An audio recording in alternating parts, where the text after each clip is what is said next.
Hello world, my name is Ashley Collins, aka The Onto Dragons. Welcome to my YouTube channel, The Breakup Diaries, and I'm extremely pissed off right now. And this is gonna be so petty. This is extremely petty. I'm at the airport right now. I don't know if you can hear the background noise, but I was gifted a present. God, I want to say 15 years ago. Oh, you can go ahead. About 15 years ago, and it was a pocket knife, because I travel mostly by myself, and I travel obviously at night, to and from work, obviously, and I use that as like my safety net, my pocket knife. And I've traveled between that time period, and I always carry my pocket knife with me, and it's never been an issue. And like I said, this sounds so extremely petty, but they took my pocket knife, and they also took my wine keys, which is like, that's fine, like I can find another wine key, but that pocket knife was gifted to me. And I know it's not a GUN, so it's not that big of a deal, but it's also like, I know that T attacks happen, not like, like every other day, but once every so or so years, whatever, like that. But it reminds me, my manager was saying something to me the other day, where they said that you have to, paraphrasing, you have to suffer for those few individuals who are bad eggs. And there are so many of us on the planet, and there are so very few. Let's say that you're in a room of 50 people, and there are 2 people who are idiots, right? You have to, sorry. You have to unfortunately suffer for those 2 or few idiots who don't know how to be a part of a functional and mature society. And like I said, it's not a GUN, it's just a pocket knife, so it's not a big deal. I can get another one, but it's like, it was a gift from a friend. And also, I'm a female who travels at night by herself, and there are a lot of dangerous people out there. And as much as I'd like to talk shit, it's like I kind of need a knife, because there's only so much strength that I have. So that really pisses me off, because I understand that TSA is just doing their job, and at the end of the day, I'm so fucking tired of that phrase. I'm just doing my job.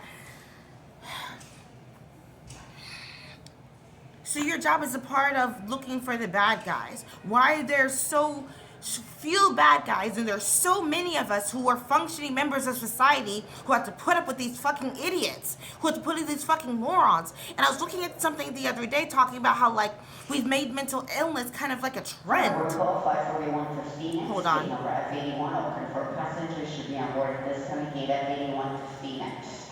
I hope that wasn't mine. No, it wasn't mine. I'm not going to Phoenix. Oh, I wish. No, I don't want to go to Arizona. I always confuse Arizona with Nevada. I don't know why. I think, aren't they connected together? Arizona and Nevada. I need to look at the map, because I need to retake the map test. But there's so many of us who are functioning members of society, and we have to accommodate to these very few who are so extreme and so radical, and so they're lunatics. Why aren't we calling them lunatics? Who want to wish harm on people, and we're feeding into them. We're feeding into them by saying that, oh no, you're right. Your truth is what matters. How you feel about yourself is what matters. And it's like, no. Stop, quit it. Just love your family, love your neighbor as thyself, or whatever your scripture says. But your scripture doesn't say love thy neighbor as thyself. Your scripture says, is everyone must go except for me. And doesn't that sound a little lonely? Doesn't that? And all this because of a fucking pocket knife. Now I need to get a fucking another one and retrain myself with that fucking one because I need to defend myself against the 0.0001% who feels like they want to fucking try something. And that makes no rational sense to me. And I don't think that I sincerely do have high hopes for the future. That might be the naive idiot in me. I do have extremely high hopes for the future. Because we're seeing that. I do think that we're seeing that we're feeding into people's sadness. It's because they were saying that the phrasing, I can't do this because I have, as opposed to I can't do this, but I'm willing to learn. And I'm also guilty of this. I'm very, very guilty of being too hard on myself. I was trying to do a challenge this week where my challenge was don't blame anyone for anything that went wrong, right? And I kept going back to myself, right? You missed the bus. Oh, well, you should have woken up 1 minute earlier, Ashley, right? Oh, you didn't make that sale. Oh, you should have been a tad bit nicer, Ashley. Maybe you should have adapted to their accent, even though they weren't. What kind of accent was that? Was that Irish? You know? And I'm like, who was I listening to? I wrote it down, but try not being so hard on yourself and realize that that's just life. You want it too bad. Matthew McConaughey, Green Lights, that's who it was. You want it too bad. Eventually, those red lights are going to turn green. Girl, for the sign, you have to be past that. You cannot be back here. Okay, I'm sorry. Thank you. That's why the sign's here. Okay, thank you so much. You see? You see, people are just so extra for no reason. Okay. Oh my gosh, why did I even write this down? I wrote down something that said why ask for money? She's probably gonna kick me out of this area. That's fine, because apparently I'm a threat, whatever.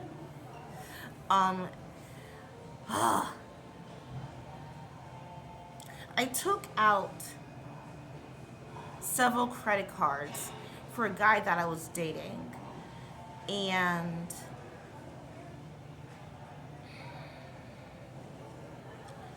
I feel like, excuse me. No problem.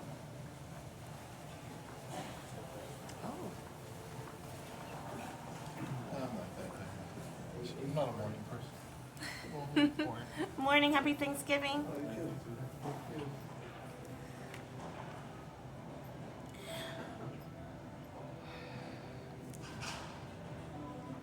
I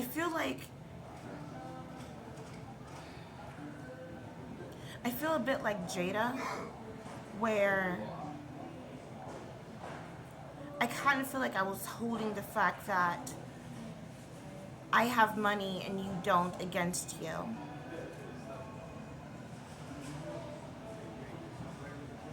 And I would just like splurge on him, and I found that I still do that in relationships. I always try to throw money at guys to say that you should stay with me because I'm giving you money. And I know that I need to stop doing that.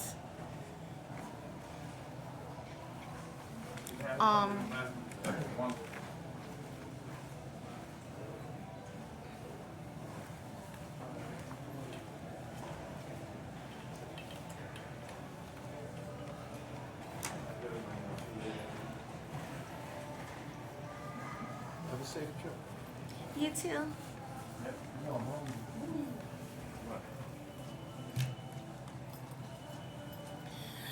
I still hold a lot of resentment, and I know that it's primarily my fault. Because I feel like you owe me. not only do you owe me money, but you also owe me my time. You owe me my body because I gave my body to you even when I didn't even feel like doing it. But I sometimes I feel obligated because it's like if I don't give it to you, you're gonna find it from someone else because there's so many women willing to do it. Do you know how many? God, I talked to so many women who were like, "Oh, it's fine, just cheat on him."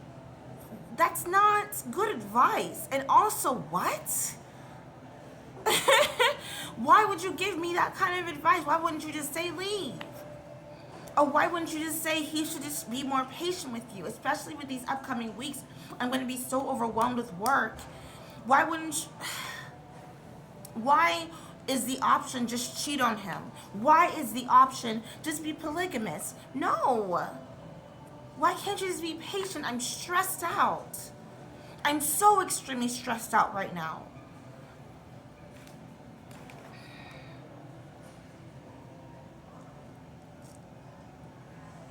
I remember a couple of years ago. How long was it? I don't know. When was COVID? I couldn't look in the mirror, and I found lately that I can't look in the mirror again. I hate looking in the mirror again. And I keep telling myself, oh, maybe it's bad lighting. I can't, I don't know if you even noticed, I can't even look at the fucking camera. I can't even look at this fucking screen. I hate looking at myself again. And I don't know what is the catalyst to that. I feel like I've lost my glow. God, there's so much noise. I feel like I've lost my glow. And I feel like I did glow. But I just feel bland and ugly and hideous and useless. And that's not your problem, though. It's not your problem. Why did I write this? I feel the best role models are not women who seek revenge, but those who leave. Oh. I was talking to a lady the other day who's related to Anime Bullock, who is Tina Turner, and I hate those interviews where they ask her about Ike Turner, because it's like that's. For your safety, please report any suspicious items or behavior and do not leave your luggage unattended. Unattended items will be impounded. That's not who I am. Because people always tend to ask, who are you? That's not who I am, then that's not who I want to be. That's who I was. So who are you? Not that. Can abusive relationships get better? That's such a stupid question. That's such a stupid question. Because, okay, like, that's like saying soda's gonna get better for you. You know? Like my body's gonna adapt to the carbonated. No, it's not gonna get better. That's such a ridiculous question. That's such an absurd question. Why do women want money as opposed to men wanting to harm their partners? I've made that observation. When women want revenge, they want some financial benefit from it. The Cassie, is that how you say her name? Diddy situation, and the men who unexist their partners out of revenge. Why do men tend to get violent as opposed to women want financial gain from it?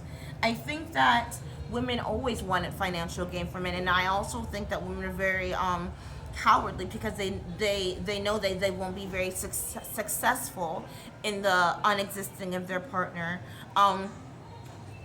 Just think off the top of your head, how many female serial are there? You can't think of many.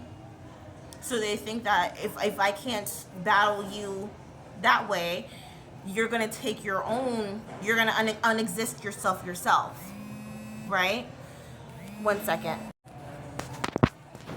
So I think that women use financial gain because they know that you're gonna suffer regardless, and I want you to live life suffering, and you're going to unlife yourself. I'm not going to do it for you, if that makes sense.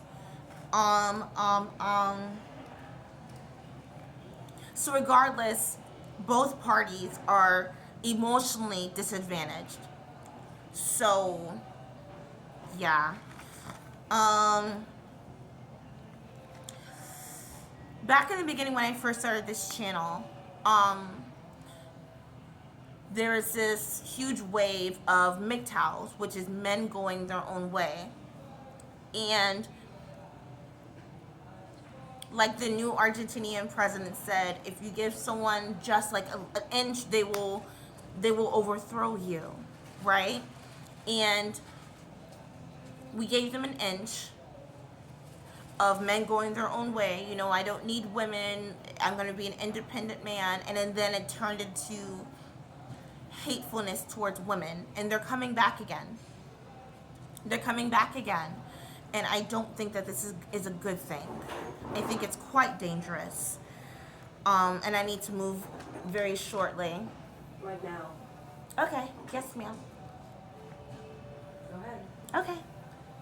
We're gonna be coming through here and you need to be out. Yes, ma'am. Thank you. Happy Thanksgiving. Oh my God. Last thing before this girl.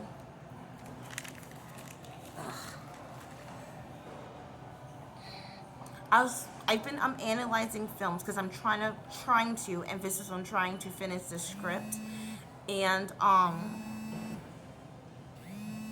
they were talking about there should be an emphasis on less sex scenes because sex is personal, and the subtlety of sex scenes should be something that's obvious and should be left to the imagination as opposed to just like throwing porn at the viewer, you know? Because like it's kind of desperate throwing the porn at the viewer, right? Because it's kind of like a trap. And I'm sure you're thinking of films like Nymphomaniac or the films where they have like girls' nipples showing because you want to get an emotional reaction.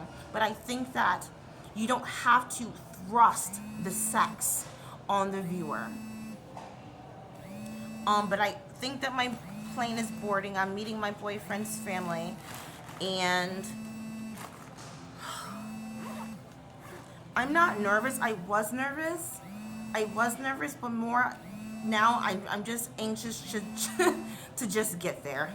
You know, just this whole packing process was unnecessarily tedious, and I just want to get there. And I don't know why people think I'm nervous to talk to people. I have no problem talking to strangers. I don't have any issue talking with people. Like I said, my main issue was my pocket knife. But right now, I just want to drink right now, honestly, sincerely. And I don't think that art equals sex. And I think that thrusting your sex life on the viewer, which I'm very guilty of doing that, thrusting your sex life on the viewer is very desperate and it's not very artistic. And that's it. Okay, I think my plane is boarding. Let me not miss my flight. Bye.